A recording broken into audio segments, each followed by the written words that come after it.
할렐루야. 어느덧 뜨거운 여름이 지나가고 하늘도 바람도 가을을 맞이하는 듯합니다. 늘 시간이 지나고 때가 되면 모든 것이 지나가고 새로운 것이 우리에게 찾아오듯이 지금 머물러 있는 것 같은 이 코로나 팬데믹의 상황도 곧 지나가고 새날이 우리에게 찾아오리라 믿습니다. 과거를 살아가고 현재를 살아가는 것보다 더 중요한 것은 미래를 살아가는 것입니다. 다 알 수 없더라도 앞날의 일을 대비하고 준비하며 살아가는 일, 그것이야말로 모든 인생에게 정말로 중요한 일이기 때문입니다. 앞날의 일을 살아가는 데에는 반드시 믿음이 필요합니다. 앞날의 일을 대비하고 준비하는 모든 일은 바라는 것들을 실상으로 여기는 믿음을 기반으로 해야 하기 때문입니다. 바라옵기는 오늘 함께 나누는 이 시편 84편 5절의 이 말씀을 통하여서 하나님께서 허락하시는 믿음은 어떤 것인지 우리가 함께 고민해보고 올바른 믿음을 향해 한 걸음 더 나아갈 수 있는 귀한 믿음의 시간이 될 수 있기를 소망합니다. 또한 올바른 믿음으로 함께 예배하는 우리 용사들이 하나님의 용사, 믿음의 용사로 세워질 수 있기를 간절히 소망합니다. 오늘날 하나님을 찾는 많은 사람들이 하나님을 경험하기 위하여서 하나님을 찾기보다는 하나님으로부터 내려오는 어떤 축복을 받기 원하여서 하나님을 찾는 사람들이 많이 있습니다. 지난번 설교에서 잠시 나누었지만 참된 복은 단순히 내가 원하는 것이 채워져서 잠깐의 행복을 누리는 것이 아니라 하나님을 경험함으로 인하여서 그로 인해 영원한 기쁨을 누리는 것이라고 할 수 있습니다. 지금도 유효한데 한국교회를 덮고 있는 신앙 중에 기복신앙이라는 것이 있습니다. 원래 기독교의 신앙은 간단하게 말해서 하나님의 영광을 구하며 하나님의 나라를 위하여서 우리의 삶을 드리는 것이라 할 수 있습니다. 그저 그냥 우리의 삶만 바치는 것이 아니라 하나님께서 우리가 하나님 나라를 살아갈 수 있도록 그날을 예비해 두시고 우리는 또한 순종함으로 인하여서 하나님께서 허락하시는 하나님 나라에서 영원한 기쁨을 누리고 그곳에서 하나님께 영광을 돌리는 삶으로서 되어질 수 있도록 허락하시는 그 삶이라고 할 수 있습니다. 하지만 기복신앙은 목적 자체가 나입니다. 나의 복을 위해서 무엇인가를 하는 것을 기복신앙이라 할 수 있습니다. 즉, 내가 공을 들이고 최선을 다해서 살아가면 하나님께서 내가 빌던 복을 이루어 준다고 믿는 그런 신앙입니다. 기복신앙의 문제는 내 인생의 주인은 나이고 그래서 내 인생에 대한 모든 판단은 내가 다 하고 있으니까 하나님은 내가 원하는 것만 채워주시면 됩니다. 라는 이러한 마음입니다. 조금 더 쉽게 이야기하면 하나님, 내 인생의 주인은 나예요. 그러니까 하나님, 내가 원하는 것들 내 심부름 잘해주시면 돼요. 라고 하는 것이 기복신앙의 본질적인 태도라고 할 수 있습니다.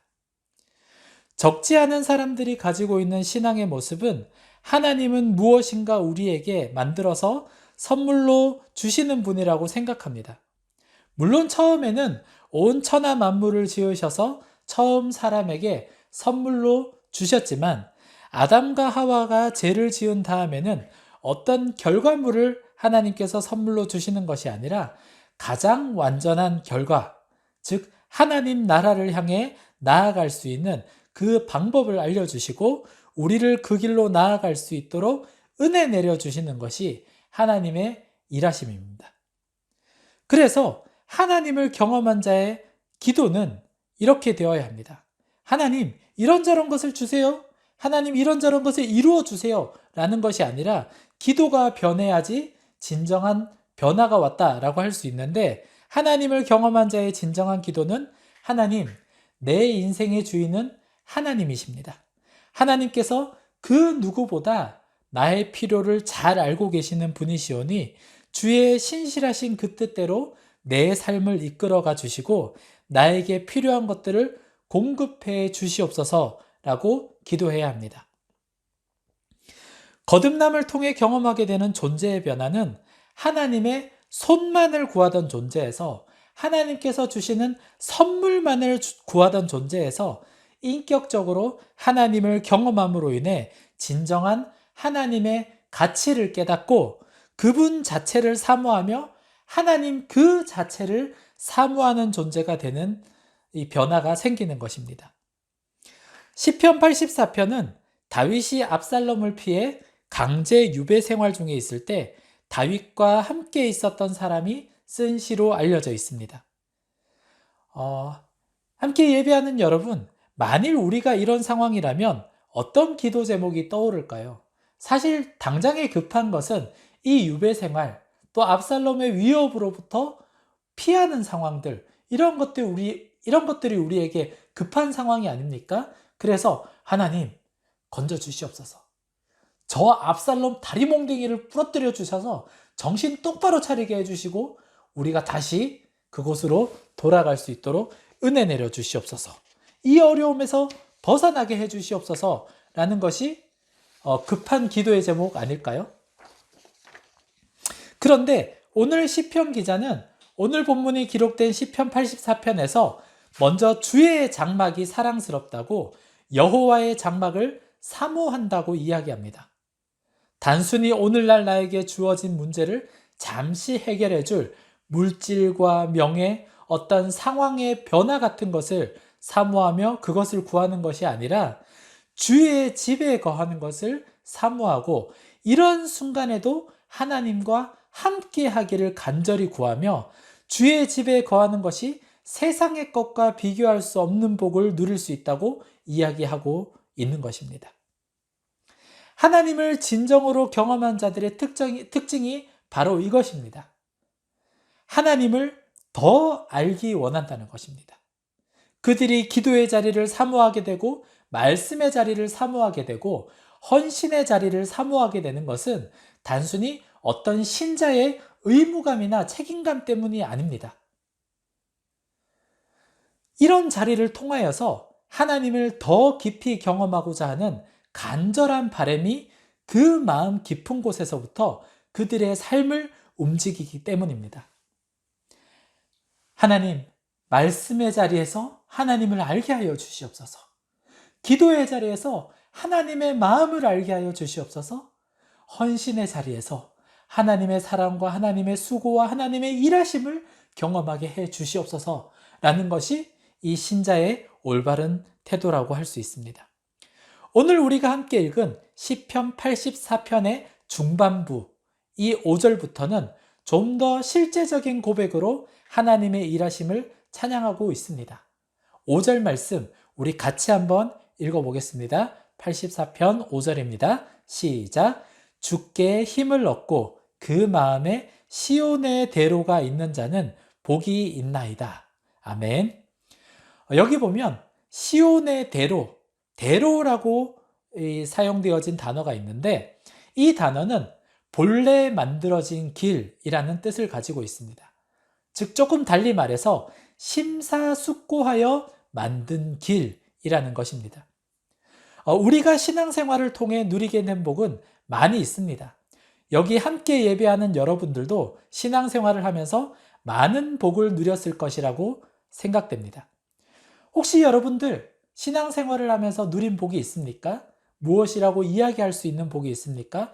아마도 치유의 복, 물질의 복, 관계의 복 등 이렇게 눈에 보이는 어떠한 변화, 이런 변화에 대한 복을 경험하지 않았을까 생각됩니다.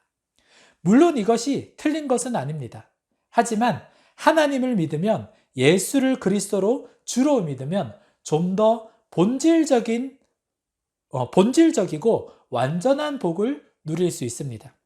하나님을 진정으로 경험한 자가 깨닫게 되는 사실은 먼저 하나님은 전지전능하시고 완전하시고 신실한 분이심을 깨닫게 됩니다.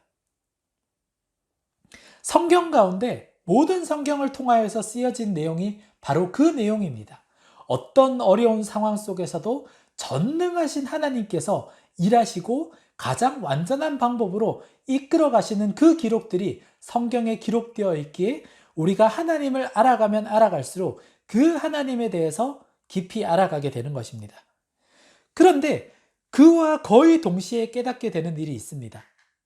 하나님의 크심과 함께 깨닫게 되는 일은 우리 자신이, 이 인간이 아주 작고 연약한 존재임과 함께 사도 바울이 고백한 것처럼 영원하신 하나님 나라를 방해하고 무너뜨리는 죄인 중에 괴수가 바로 나였다라는 사실을 깨닫게 되는 것입니다.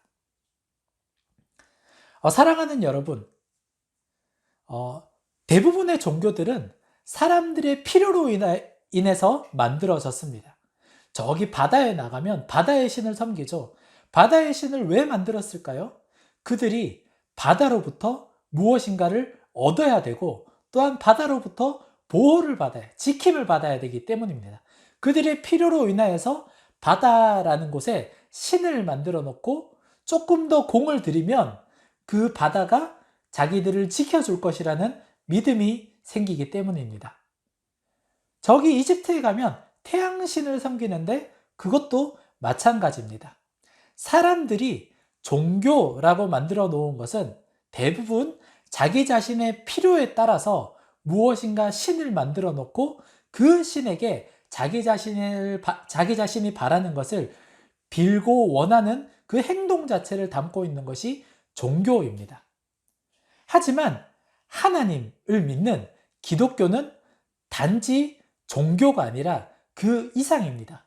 왜냐하면 이 우리의 죄인된 존재 자체, 우리의 존재를 깨닫게 해주기 때문입니다.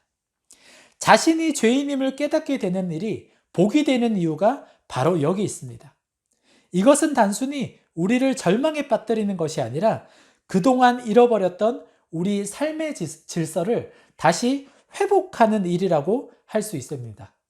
즉, 자신의 존재에 대해 깨달음과 함께 그가 그리스도를 믿고 길과 진리요 생명 되신 그분을 따라가게 되면 주께 힘을 얻고 마음의 시온의 대로가 생기는 것입니다. 저는 예전에 부산에서 사역한 적이 있습니다. 여기 용사들 중에서도 아마 부산에서 살다가 오신 분들이 있지 않을까 생각이 되어집니다. 부산은 아시다시피 피난민들이 형성한 도시입니다. 그래서 처음 도시가 형성될 때 사람이 먼저 모여서 밀집해 있다가 필요에 따라서 하나씩 무엇인가를 만들어 오기 시작해서 형성된 곳이 부산이라는 도시의 특징입니다. 부산은 우리나라 제2의 도시 아닙니까? 그런데 부산에 가보면 대도시다운 깔끔하게 정리된 것이 잘 없습니다. 요즘에 이제 신도시라고 불리는 센텀과 같은 곳은, 센텀시티라는 곳은 신도시다운 모습을 가지고 있지만 저기 구석에 있는 영도 아니면 초량동, 만덕동 이런 곳은 도시라고 부르기가 조금 애매할 정도로 시골 판자촌 같은 그러한 형태를 아직도 가지고 있습니다. 그래서 길을 하나 내려고 하면 온 동네를 다 뒤집어야지 겨우 세로 하나를 낼 수 있을 정도로 아주 복잡한 구조를 가지고 있는 곳이 바로 부산입니다. 그런데 흔히 신도시라고 하는 동네는 어떻습니까? 판교, 일산, 파주, 동탄과 같은 이런 신도시들은 거의 계획적으로 세워진 도시입니다. 모든 동네가 블록식으로 딱 이렇게 나뉘어져서 깔끔하게 정리정돈이 아주 잘 되어 있습니다.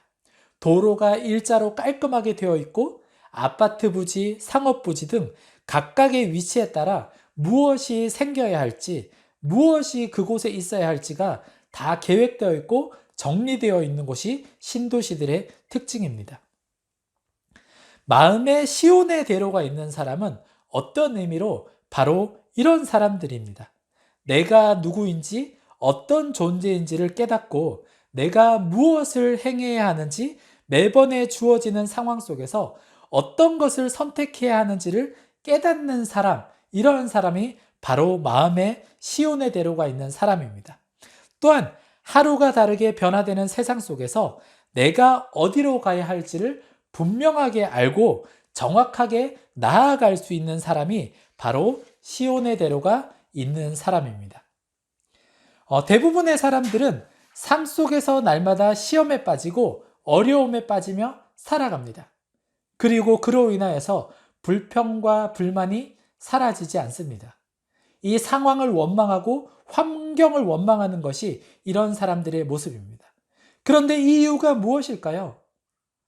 가장 본질적인 이유는 자기 스스로가 어떤 존재인지를 모르고 내가 어디로 가야 할지를 모르는데 감당할 수 없을 것 같은 일들이 자꾸 주어지기 때문에 혼란에 빠지는 것입니다. 우리가 하나님을 경험함으로 누리게 되는 복이 바로 이것입니다. 내게 힘 주시는 분이 하나님이심을 깨닫고 그 힘을 의지하여 나아갈 수 있는 참된 믿음이 있는 것. 정리되지 않은 상황 속에서 주께서 허락해 주신 시온의 대로로 인하여서 내가 어디로 가야 할지를 깨닫고 나아가는 믿음의 담대함까지 누리는 것. 이것이 바로 신앙의 참된 복이며 신자가 누릴 수 있는 가장 완전한 축복임을 기억하시기 바랍니다. 사랑하는 여러분, 교자채신이라는 말이 있습니다. 이 말은 자식에게 뗄 나무 해 오는 법을 가르치라 라는 말입니다. 우리가 잘 알고 있는 물고기를 잡아주기보다는 물고기 잡는 법을 가르쳐 주라는 말과 같은 의미를 가지고 있습니다. 하나님은 우리에게 일회용 복을 가져다 주시는 분이 아니십니다. 하나님은 우리 스스로가 복 있는 사람이 될 수 있도록 하시는 분이십니다. 복을 가진 사람이 아닌 길이요 진리요 생명 대신 예수 그리스도와 연합하여서 우리 존재 자체가 복이 될 수 있도록 하시는 그러한 분이십니다. 그러니 매일 주어지는 상황 속에서 일희일비하기보다는 하나님을 믿는 믿음으로 하나하나의 일들 속에 담겨진 진정한 의미를 찾아가다 보면 이러한 삶들이 쌓이고 쌓여서 우리의 삶이 조금씩 조금씩 닦여지고 변화가 되어서 시온의 대로로 이어지는 삶이 되지 않을까 생각합니다. 간절히 바라옵기는 오늘 허락하신 이날 속에서도 우리 모든 용사들이 하나님을 더 깊이 알아 먼저 그의 나라와 그의 의를 구하며 주님 주시는 축복을 마음껏 경험하는 이 은혜가 있기를 축복합니다.